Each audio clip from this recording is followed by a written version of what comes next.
Today I'll be talking about asthma. It affects over 400 million people globally, including 28 million in the United States, most of which are adults. And of those adults, the most common affected are women. However, in younger children, it is more common in males. It is also more common in non-white groups of America.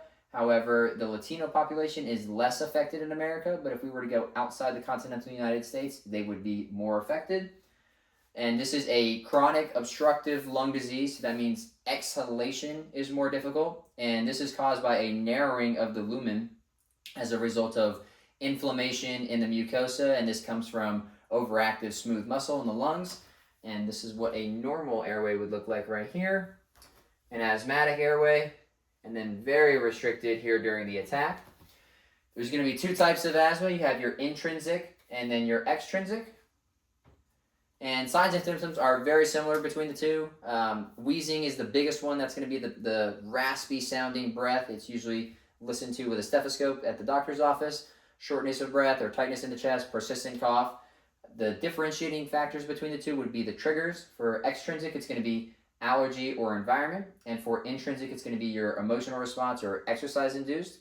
And you can have a combination of the two or have both of these present at the same time and a combination of these different triggers. A couple other facts differentiating the two right here. Risk factors include smoking, gender, race, obesity, or socioeconomic or environmental factors. This would be like allergies in your area or pollutants in the air. One thing that is only for the extrinsic would be your genetics, and this is going to be resulting in higher IBE levels, and that is only for extrinsic. It wouldn't be present in intrinsic asthma. Prognosis is generally very good. People can live a long, healthy life. You can have very little complications with it. If it's unmanaged, you're more likely to get bronchitis or pneumonia. For quick short-term relief or rescue relief, you would use something like a rescue inhaler, which is albuterol sulfate. You could use a nebulizer, which would be something that would be used in a severe asthma attack. Long-term, you would use inhaled corticosteroids or long-acting beta antagonists like Advair or Flovant. Those are very popular ones on the market right now. PT implications are very good. Exercise is good for both types of asthma. You would want to make sure you keep something maybe like a rescue inhaler or make sure you're monitoring the respiratory rate and heart rate as they continue to do the exercise.